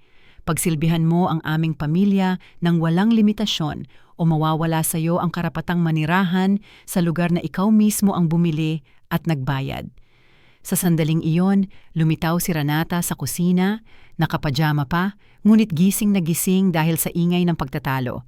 Agad na nagbago ang takbo ng usapan sa kanyang presensya, na para bang siya ang manager na dumating para ayusin ang isang alitan sa trabaho. Anong nangyayari dito? Tanong niya, kahit na halatang nakikinig siya mula sa pasilyo. Tumatanggi ang nanay mo na pumunta sa supermarket para bumili ng almusal para sa nanay ko. Paliwanag sa kanya ni Gustavo na para bang isang batang nagsusumbong sa masamang ginawa ng isa pang bata. Ma! Sabi ni Renata sa boses ng pagkadismaya na pinakinis niya mula pa noong kabataan. Totoo bang ayaw mong bumili ng pagkain para kay Lola Marisa? Ang manipulasyon ay perpekto. Ginawa nilang isang malupit na pagtangging pakainin ang isang nangangailangang matandang babae ang aking pagtutol na gumastos ng perang wala ako. Ginawa nilang isang hindi mapapatawad na kasakiman ang aking pagtatangkang magtakda ng mga pangunahing hangganan sa pananalapi. Hindi sa ayaw ko, paliwanag ko, nararamdaman ang sarili kong nagdedepensa laban sa mga akusasyong hindi ko dapat pabulaanan. Nagastos ko na ang lahat ng pera ko para sa buwang ito at wala na akong natitirang budget para sa mga karagdagang pagbili. Hay ma, laging nag-e-exaggerate pagdating sa pera, dramatiko ang buntong hininga ni Renata. Magkano lang ba ang isang almusal? $10, $15? Huwag mong sabihing wala kang $15 para pakainin ang pamilya mo. $15 na magiging 30 bukas, 45 sa susunod na araw. Isang patuloy na pagkaubos ng aking pensyon para mapanatiling komportable ang isang babaeng hayagang kinasusuklaman ako. Saka, dagdag ni Gustavo, hindi naman habang buhay dito ang nanay ko. Pansamantala lang habang nag-a-adjust siyang mag-isa. Hindi mo ba kayang gawin ang maliit na sakripisyong ito para sa pamilya? Pansamantala. Ang parehong salita na ginamit nila noong dumating sila 2 taon na ang nakalipas para sa ilang buwang pananatili. Ang parehong walang laman na pangako na ginamit nila para bigyang katwiran ang bawat bagong pagsalakay sa aking espasyo, bawat bagong hiling sa aking oras, bawat bagong butas sa aking budget. At gaano katagal mananatili si Marisa? Tanong ko, kahit alam ko na hindi ko magugustuhan ang sagot. Hindi namin alam eksakto, malabong sagot ni Gustavo. Depende sa pakiramdam niya, kung makahanap siya ng mga aktibidad na gusto niya sa kapitbahayan, kung makaka-adjust siya ng maayos sa rutina ng bahay. Ang rutina ng bahay? Ang aking routine ng pagsisilbi, paglilinis, pagluluto, at pagbabayad para sa pribilehiyong gawin ito. Ang routine kung saan ako ang libreng katulong para sa isang pamilyang nagpasya na ang bahay ko ay kanila na. Sa sandaling iyon, habang nakatayo ako sa sarili kong kusina, pinapagalitan dahil ayaw kong gastusin ang aking pensyon sa mga kapritsyo ng isang babaeng trinatrato akong parang basura, may isang bagay na tuluyang nabasag sa loob ko. Hindi ito isang dramatikong sandali ng kaliwanagan. Ito ay mas katulad ng pagkasira ng isang dam. Una isang maliit na bitak, pagkatapos ay isang tuloy-tuloy na agos, at sa wakas ay isang hindi mapigilang pagguho ng kalinawan. Sige, sabi ko nang may kalmadong ikinagulat ko mismo. Pupunta ako sa supermarket at bibilhin ang kailangan ni Marisa para sa kanyang almusal. Lahat ay tila agad na nakahinga ng maluwag, na para bang ang aking pagsuko ay nagpanumbalik sa natural na kaayusan ng sansinukob kung saan sumusunod ako ng walang tanong. Ngunit may ibang bagay sa aking boses. Isang bagay na hindi nila napansin dahil masyado na silang sanay sa aking pagpapasakop. "Perpekto, ma," sabi ni Renata gamit ang mapangmatang ngiti na inilalaan niya kapag bumabalik ako sa aking katinuan. Alam kong maiintindihan mo rin sa huli kung gaano kahalaga na iparamdam kay Lola Marisa na welcome siya. Mabilis akong nagbihis at umalis papuntang supermarket. Ngunit sa pagkakataong ito, hindi ako dumiretso sa seksyon ng pagkain. Sa pagkakataong ito, una akong pumunta sa botika sa shopping center kung saan alam kong may ATM, hindi para mag-withdraw ng pera para sa almusal ni Marisa, kundi para sa isang bagay na ganap na naiiba. Nag-withdraw ako ng $200 mula sa aking savings account. Perang inipon ko para sa mga emergency. Ngunit napagtanto kong ito na ang pinakamalaking emergency sa lahat, ang emergency ng pagbawi sa aking dignidad bago maging huli ang lahat. Gamit ang pera sa aking wallet, naglakad ako papunta sa opisina ng isang abogado na nakita kong nakaanunsyo sa lokal na pahayagan. Maaga pa, halos 8:30 pa lang ng umaga, ngunit ipinaalam sa akin ng receptionist na si Attorney David Miller ay tumatanggap ng mga emergency consultation mula 9:00. "Emergency po ba?" tanong sa akin ng receptionist, isang batang babae na may mabait na ngiti. "Oo," sagot ko ng walang pag-aalinlangan. Sa tingin ko, oo. Si Attorney David Miller ay isang lalaki sa kanyang mga 50, may maayos na balbas at mga matang nagpapahiwatig ng karanasang nagmumula sa pagkakaroon ng lahat ng uri ng komplikadong sitwasyon sa pamilya. "Sabihin niyo po sa akin kung ano ang nangyayari, Mrs. Everett." Simula niya, tinitingnan ng card kung saan ko isinulat ang aking pangalan. "Ako po si Mrs. Everett," sabi ko, at sa unang pagkakataon sa mahabang panahon, binigkas ko ang aking pangalan ng may halong pagmamalaki. "Attorney, kailangan ko pong malaman kung ano ang mga karapatan ko sa sarili kong tahanan." Ipinaliwanag ko ang buong sitwasyon, ang iskediul ng trabaho, ang mga banta na paalisin ako sa aking ari-arian, ang pagsasamantala sa pananalapi, ang pagdating ni Marisa nang walang pahintulot ko. Nagsalita ako ng 20 minuto nang walang tigil na para bang isang dam na sa wakas ay bumigay. Nakinig si David ng hindi sumisingit, paminsan-minsan ay kumukuha ng mga tala at tumatango na may mga ekspresyon na mula sa pagkagulat hanggang sa galit. Nang matapos ako, sumandal siya sa kanyang upuan at tiningnan ako ng may halong habag at propesyonal na determinasyon. "Mrs. Everett, ang inilalarawan ninyo po ay bumubuo ng pang-aabusong pang-ekonomiya at emosyonal," sabi niya ng may kalinawan na tumama sa akin na parang kidlat. "Ang inyong anak at manugang ay gumagawa ng tinatawag sa batas na elder exploitation. Pero may karapatan po ba sila dahil 2 taon na silang nakatira sa bahay?" Tanong ko, naaalala ang mga banta ni Gustavo tungkol sa pagkonsulta sa isang abogado. Sa ilang kaso, pagkatapos ng isang tiyak na panahon, maaaring mag-claim ang mga nakatira ng mga karapatan bilang nangungupahan, paliwanag niya.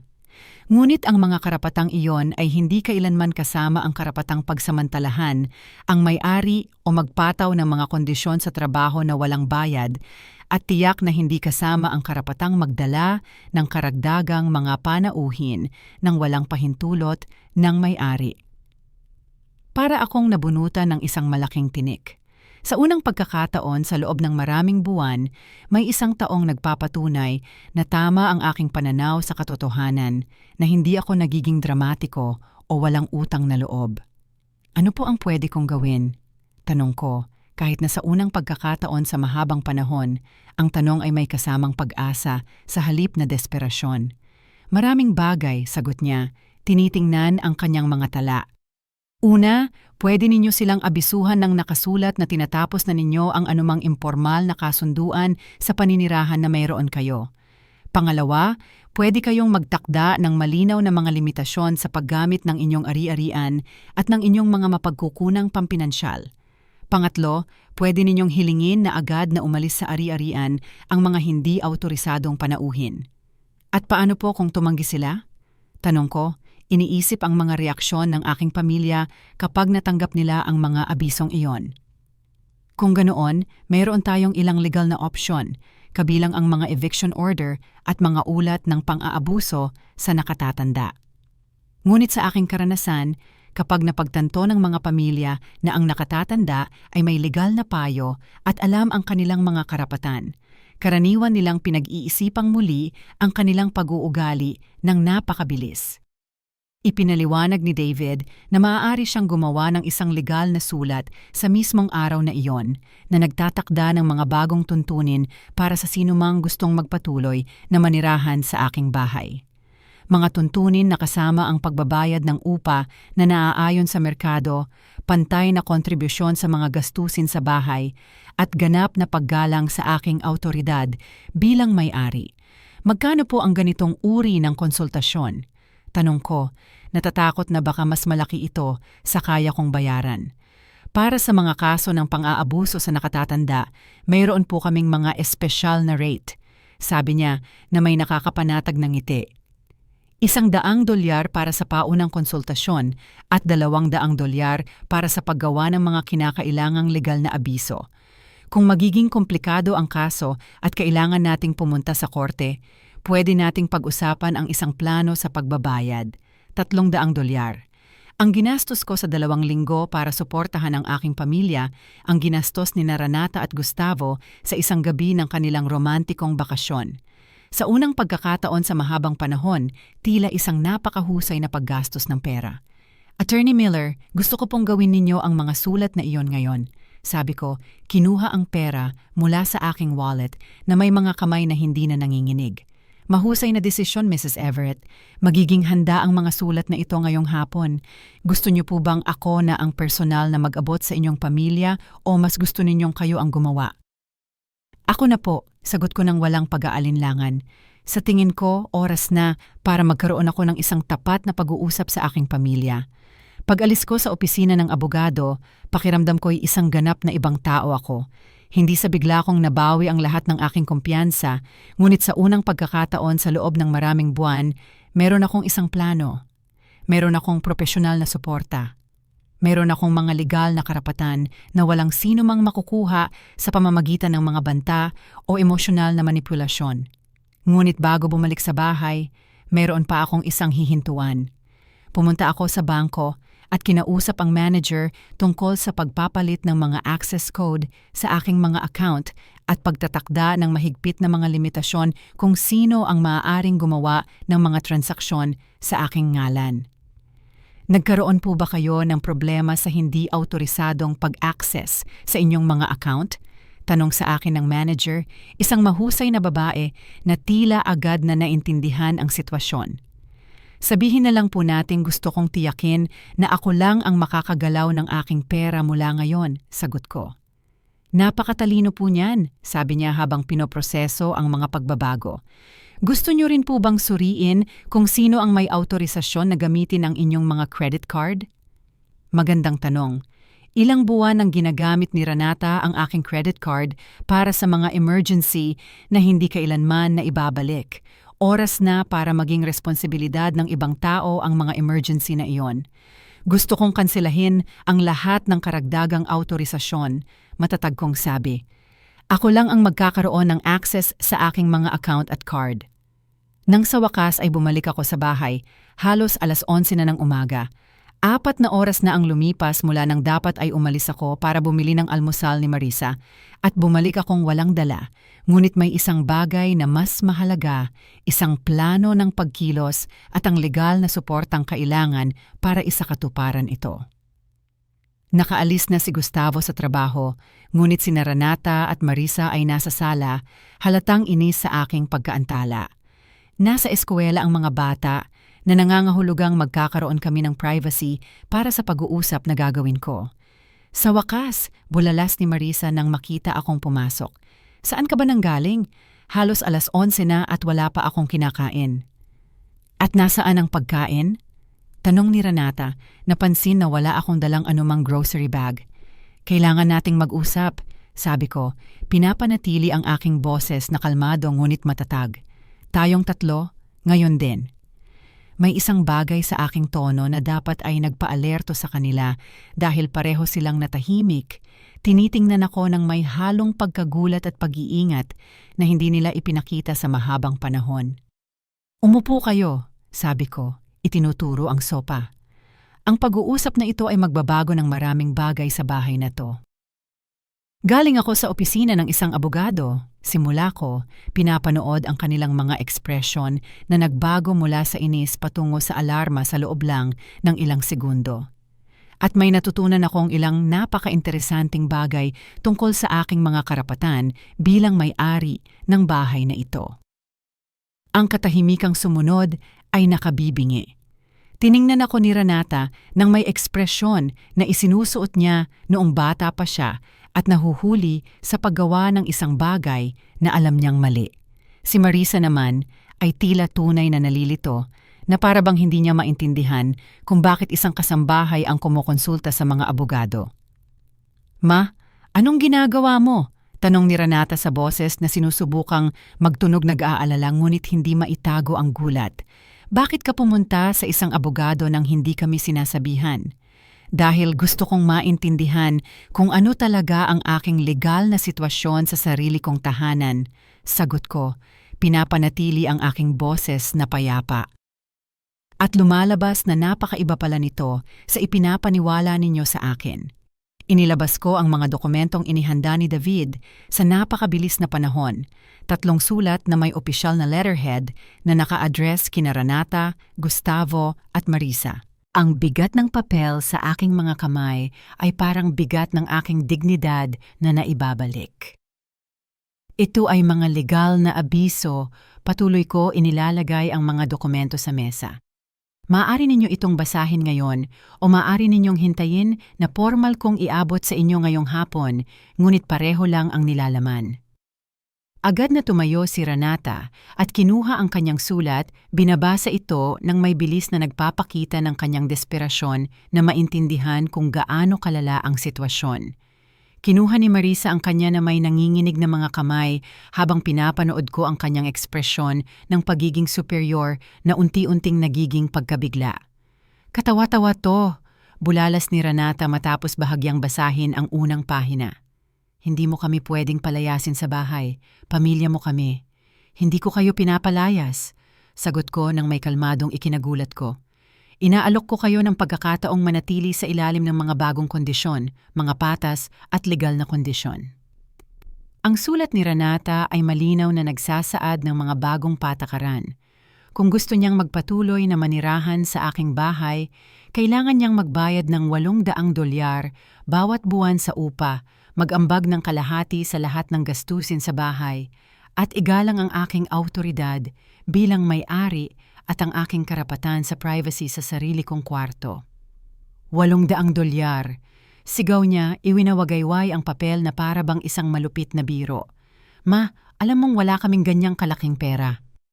Kung ganoon, baka oras na para maghanap ka ng tunay na trabaho, sagot ko, gamit ang parehong mapangmatang tono na pinakinis niya para kausapin ako. O baka oras na para humanap ka ng isang lugar na kaya mong bayaran gamit ang sarili mong kita. Tapos, nang basahin ni Marisa ang kanyang sulat at tinitingnan ako na para bang tuluyan na akong nawala sa aking isip. Ang kanyang abiso ay mas simple. Mayroon siyang 48 oras para lisanin ang ari-arian dahil ang kanyang presensya ay hindi pinahintulutan ng may-ari. Hindi mo pwedeng gawin to, utal niya. Ang kanyang boses ay nanginginig sa galit. Matanda na akong babae, hindi mo ako pwedeng palayasin sa kalye na parang isang kriminal. Hindi kita pinapalaya sa kalye, matatag kong sagot. Hinihiling ko sa iyong bumalik ka sa sarili mong tahanan o humanap ng matutuluyan sa isang lugar kung saan ka isang welcome na panauhin, hindi isang ipinataw na pasanin. Hindi ito papayagan ni Gustavo, pagbabanta niya, tumatayo mula sa sopa na may mas maraming enerhiya kaysa sa ipinakita niya mula nang dumating siya. Ipagtatanggol niya ang kanyang ina. Maaaring ipagtanggol ni Gustavo ang kanyang ina sa bahay ninyo, sabi ko, itinuturo ang pinto. Ito ang bahay ko at dito ang mga patakaran ko ang sinusunod. Nanatiling tahimik si Renata, binabasa at muling binabasa ang sulat na para bang inaasahan niyang magbago ang mga salita. Nang sa wakas ay tumingala siya, may mga luha sa kanyang mga mata, ngunit hindi ang uri ng tunay na kalungkutan. Iyon ang mga kalkuladong luha na ginamit niya mula pa noong pagkabata para manipulahin ang mga sitwasyon sa kanyang pabor. Ma, paano mo nagagawa to sa amin? Umiiyak niyang sabi sa boses na sinusubukang magtunog na sasaktan. Mahal ka namin. Gusto lang naming maging isang nagkakaisang pamilya at ganito mo kami sinusuklian. Tinatakot mo kami ng mga abogado. Ang isang nagkakaisang pamilya ay hindi gumagana na may mga iskedyul ng trabaho para sa isa sa mga miyembro nito, sagot ko, nananatiling matatag laban sa kanyang pag-arte. Ang isang nagkakaisang pamilya ay hindi nagbabanta sa mga miyembro nito na palayasin sila sa sarili nilang tahanan kung hindi sila papayag na maging libreng katulong. Hindi ka namin kailanman binantaan na palalayasin, protesta niya, kahit na pareho naming alam na iyon mismo ang ginawa nila. Renata, nasa akin ang listahan na ibinigay mo sa akin, sabi ko, kinuha ang lukot na iskediul mula sa aking pitaka. Sa dulo, malinaw na sinasabi na kung hindi ako sang-ayon sa mga kondisyong ito, naiintindihan ninyo na mas gusto kong maghanap ng ibang matitirhan. Ano ang tawag mo dyan? Natahimik siya sandali, malinaw na naghahanap ng paraan para bigyan ng ibang kahulugan ang kanyang sariling mga nakasulat na salita. Sa huli, pinili niyang baguhin ang diskarte. Sige, baka masyado kaming naging mahigpit sa iskediul. Pag-amin niya, gamit ang isang mapagkasundong tono. Pwede nating baguhin yan.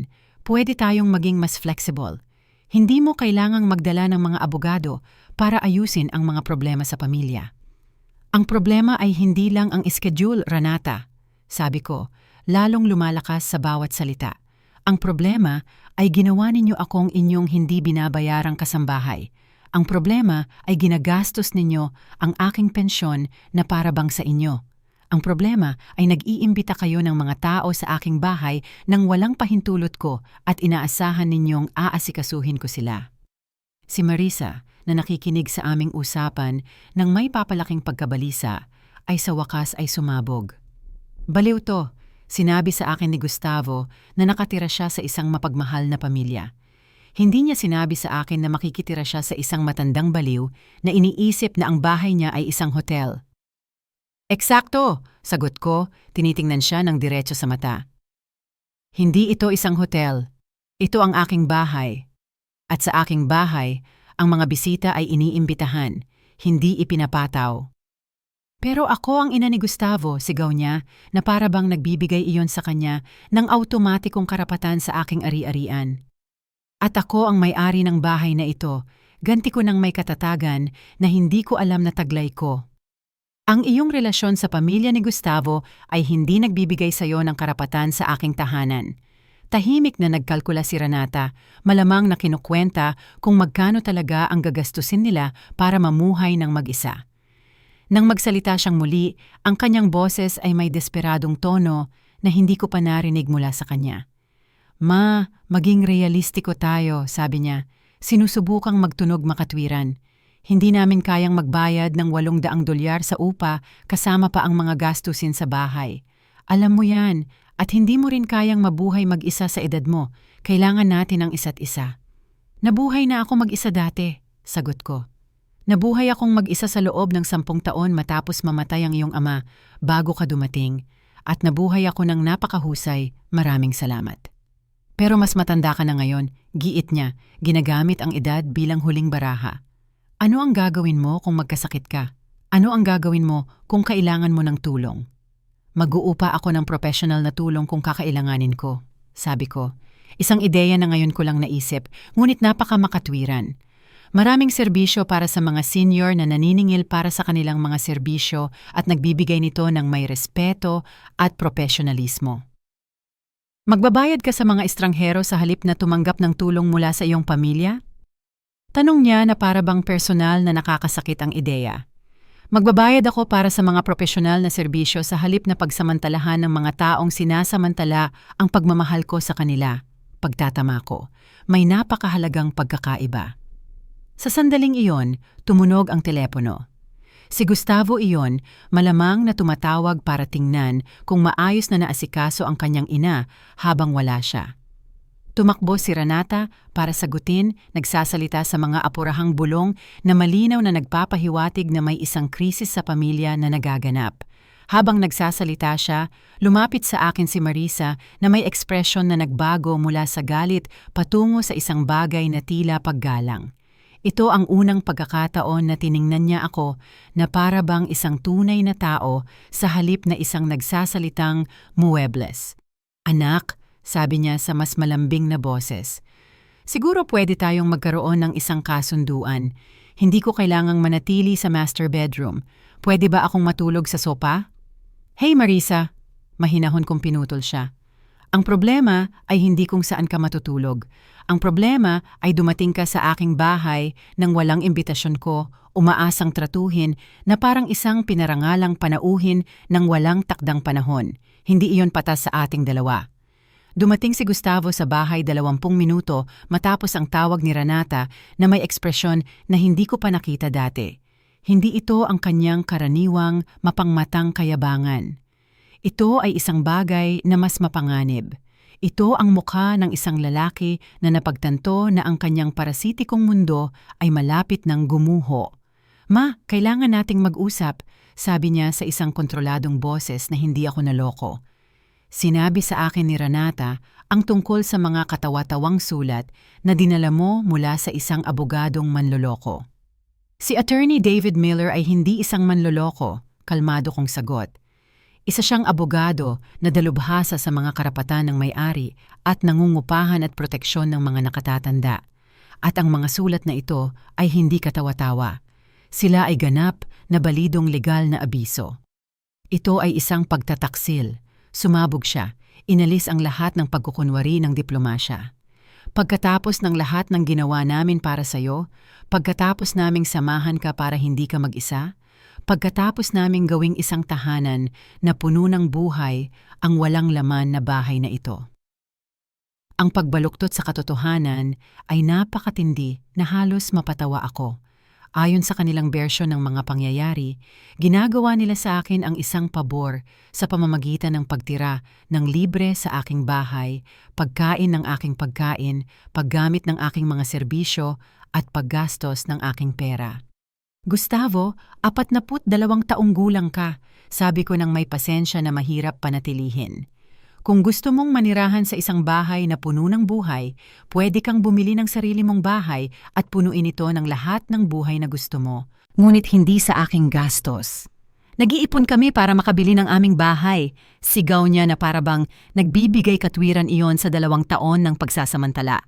Pero imposible mag-ipon kapag napakaraming gastusin.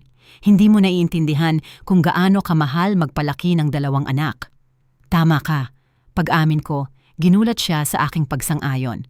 Hindi ko naiintindihan kung gaano kamahal magpalaki ng 2 anak dahil noong pinalaki ko si Renata, binayaran ko ang lahat ng kanyang gastusin gamit ang sarili kong pera.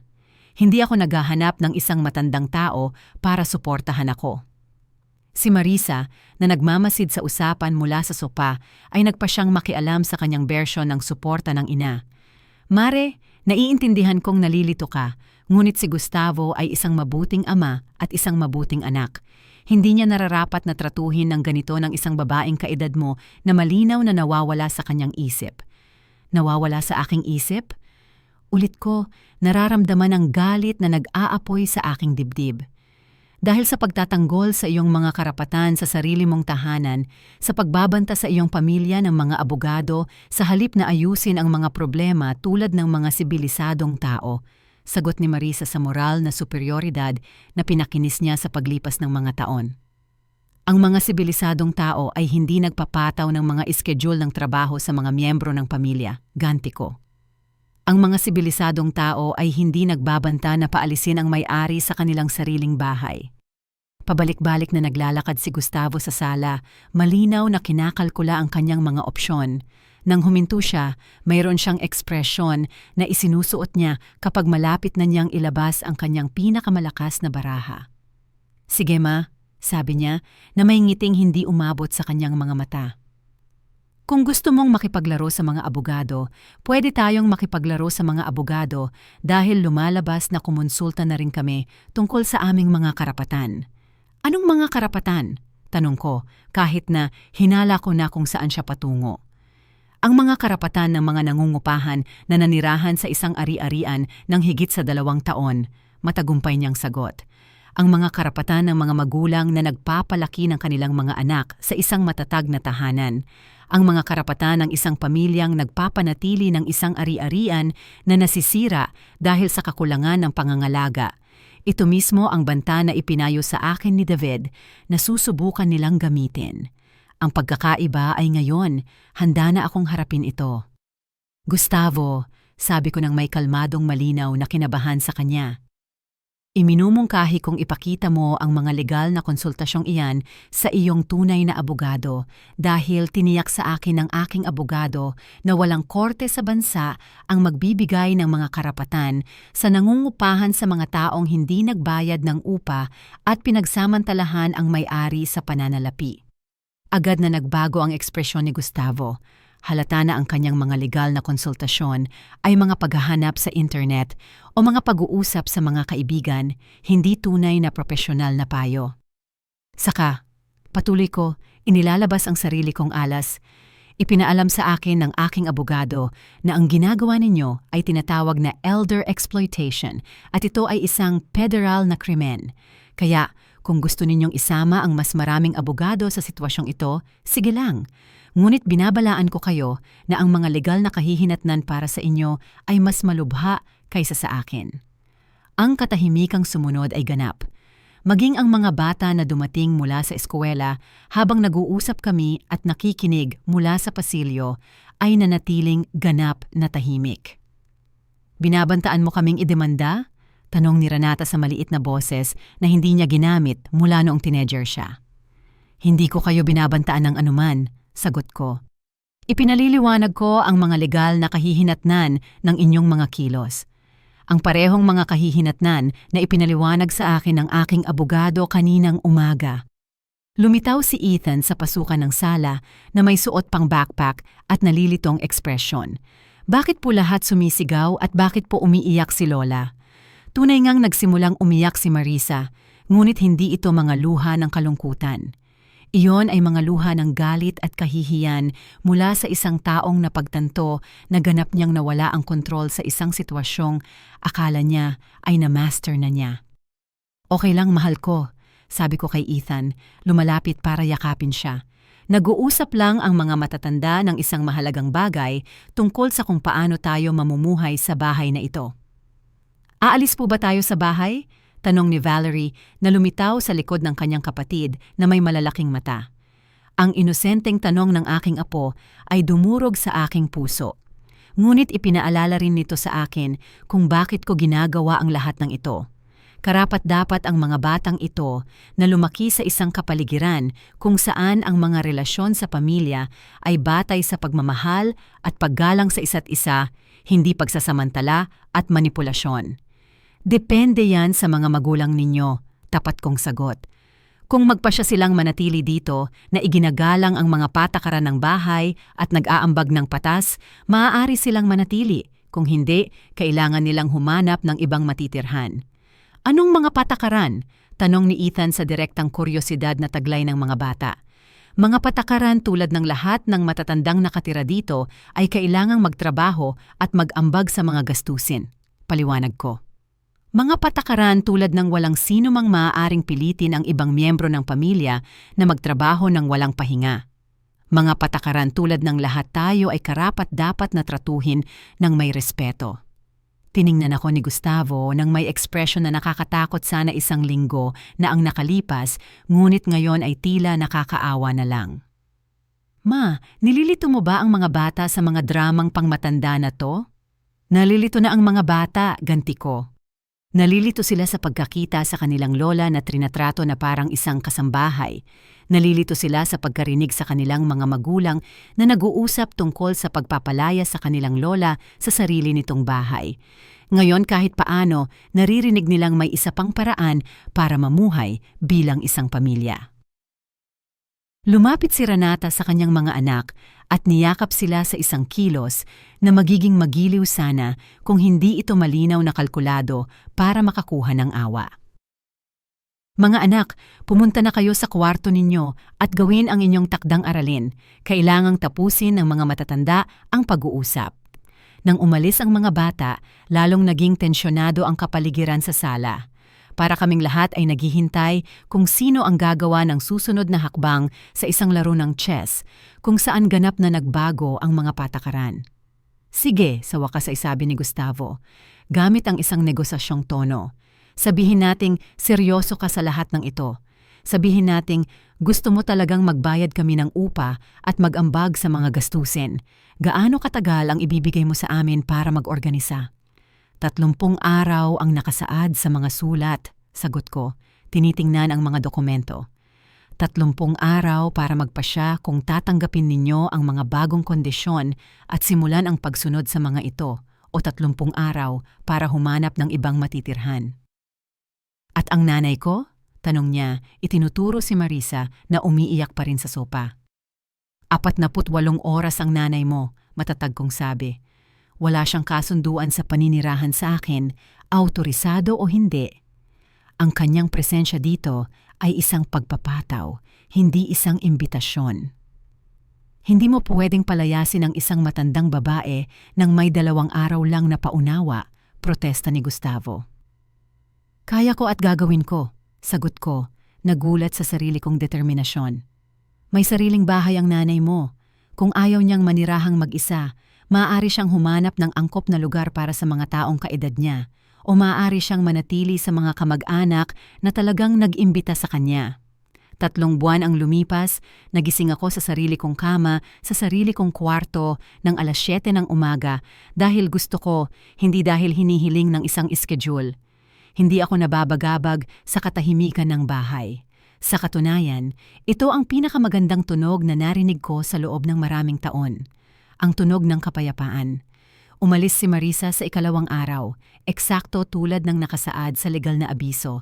Umalis siya sa gitna ng mga madramang luha at banta na hindi na ako kakausapin, na para bang isang kawalan iyon at hindi isang biyaya. Kinailangang mangutang ni Gustavo sa kanyang mga kapatid para magbayad ng isang hotel habang nagpapasya siya kung ano ang gagawin sa kanyang buhay.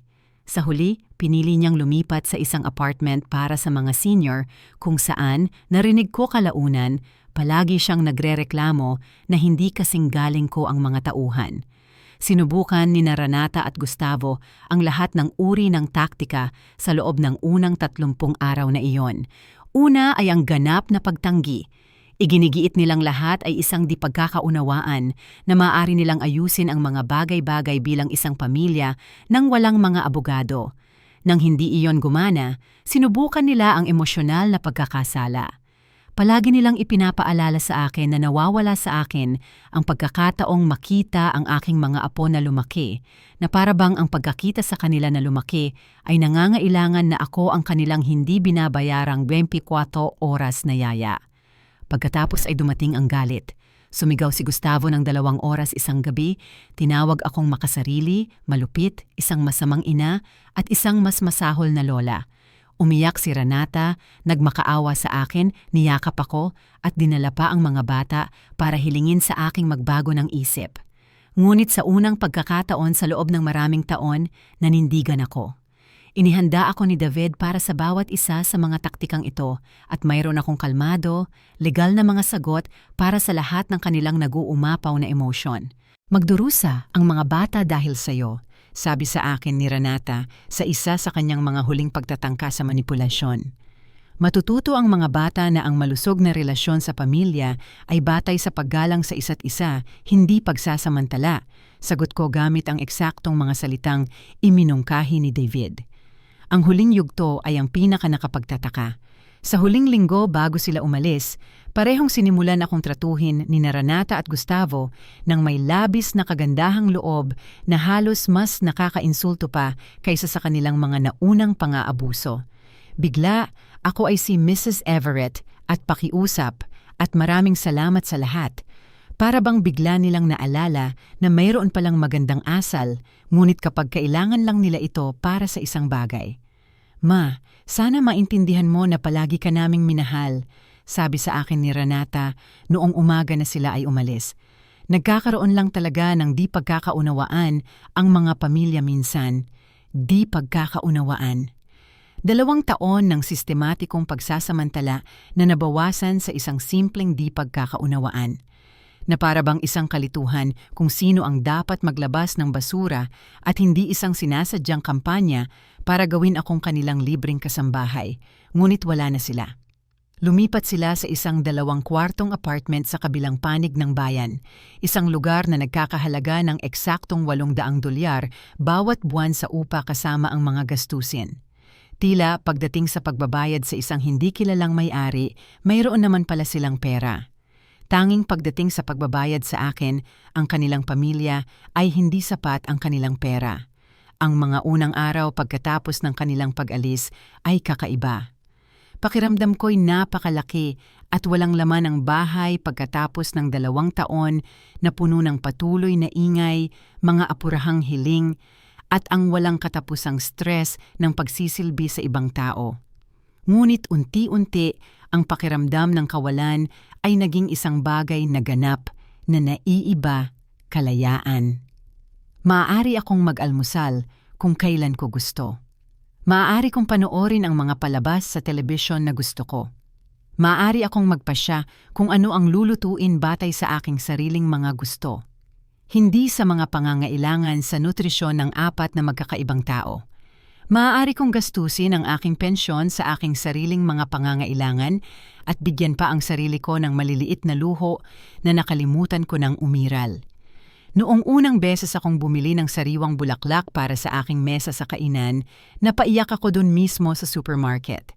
$15 iyon na dati sanang napunta sa mga espesyal na cereal or hypoallergenic na shampoo para sa mga hindi inanyayahang bisita.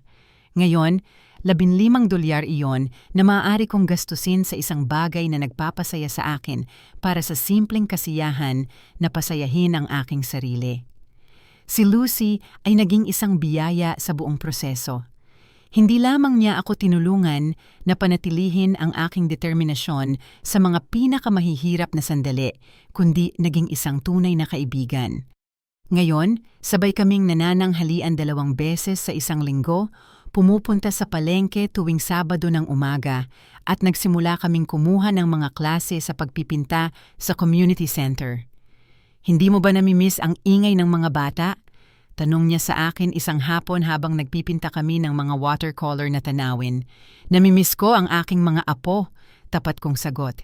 Pero hindi ko namimiss ang pagiging kanilang hindi binabayarang yaya. May napakalaking pagkakaiba. At totoo iyon.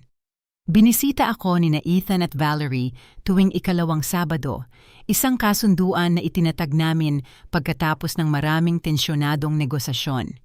Noong una, sinubukan ni Renata na gamitin ang mga pagbisita bilang isang anyo ng panggigipit na nagpapahiwatig na kung hindi ako bibigay sa ilang aspeto ng kasunduan sa paghihiwalay, maaaring maging mas komplikado ang pag-coordinate ng mga pagbisita. Ipinayo sa akin ni David na panatilihin ang lahat ng komunikasyon tungkol sa mga pagbisita sa pamamagitan ng sulat at sa pamamagitan niya hanggang sa mapagtanto ni Renata na hindi niya maaaring gamitin ang kanyang sariling mga anak bilang mga sandata sa emosyonal na blackmail. Sa huli, nakarating kami sa isang sibilisadong kasunduan. Dumarating ang mga bata tuwing ikalawang Sabado mula alas 10 ng umaga hanggang alas 6 ng gabi at dinadala ko sila para gumawa ng mga masasayang aktibidad na kaya kong bayaran ngayon na hindi ko na sinusuportahan ang pamumuhay ng 4 na matatanda. Ang pagkakaiba sa aking relasyon kina Ethan at Valerie ay kapansin-pansin. Kapag hindi na ako responsable para sa kanila 24/7, kapag hindi ko na kailangang mag-alala tungkol sa kanilang oras ng pagkain, kanilang disiplina, at kanilang patuloy na libangan, maaari akong maging kanilang lola. Maaari ko silang palayawin ng kaunti, tumawa kasama sila, makinig sa kanilang mga kwento, sa eskwela, nang hindi naliligaw ang isip sa kung anong gawaing bahay ang susunod kong gagawin. Lola, bakit po hindi na kayo nakatira sa amin? Tanong sa akin ni Valerie sa isa sa kanyang mga unang pagbisita. Dahil kailangan ng mga matatanda ng kanilang sariling mga espasyo para maging masaya, paliwanag ko.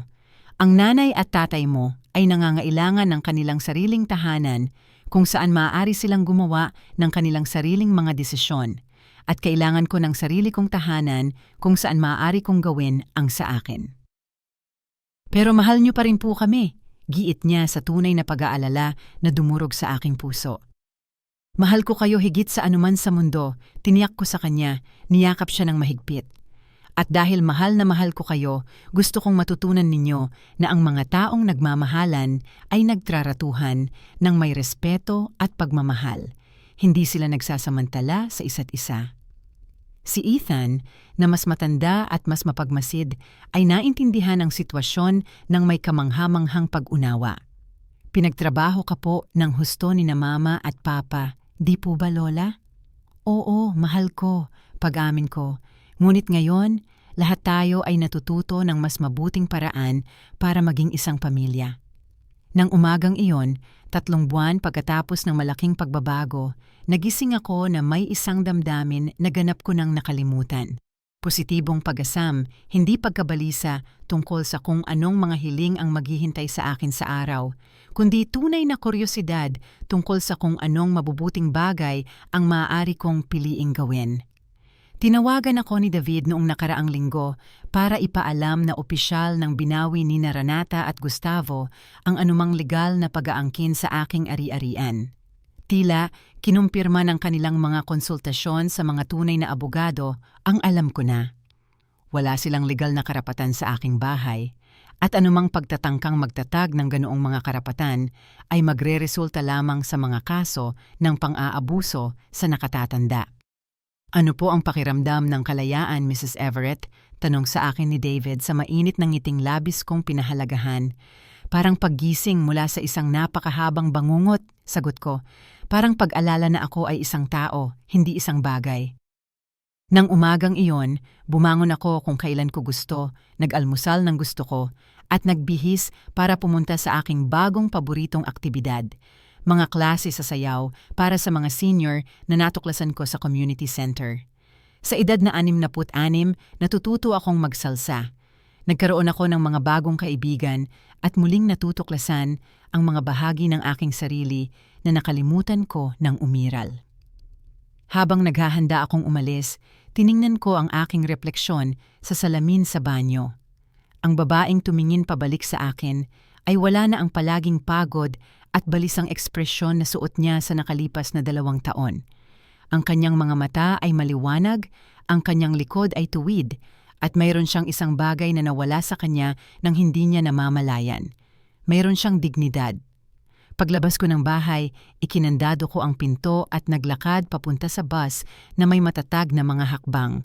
Ito ang aking bahay, aking buhay, aking desisyon. At sa unang pagkakataon sa mahabang panahon, hindi ako natakot sa mga salitang iyon. Napuno ako nito ng pagmamalaki dahil natutunan ko ang pinakamahalagang aral sa aking buhay. Hindi pa huli ang lahat para bawiin ang iyong paggalang sa sarili. At kapag nabawi mo na ito, walang sino man ang makakakuha nito sa iyo muli. Gaano mo man sila kamahal o gaano ka man nila kamahal, ang tunay na pag-ibig, natuklasan ko, ay hindi kailanman nangangailangan na isakripisyo mo ang iyong dignidad. At ang tunay na pamilya ay hindi kailanman hihilingin sa'yo na maging mas mababa kaysa sa kung sino ka para sila ay maging mas higit. Kung nagustuhan ninyo ang aking kwento, maaari ninyo akong suportahan sa pamamagitan ng pagpapadala ng super thanks para makapagsulat pa ako ng mga ganitong kwento. Maraming salamat po in advance. Kayo naman, ano ang gagawin ninyo kung kayo ang nasa sitwasyon niya? Gusto ko talagang malaman ang inyong mga iniisip. Kaya i-comment nyo lang sa baba. Lagi akong curious na malaman kung ano ang nasa isip ninyo. At pakisabi naman kung saan ninyo narinig ang kwentong ito.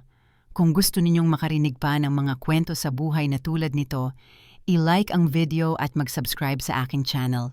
Marami pa ang naghihintay para sa inyo. Mahigpit na yakap at hanggang sa muli.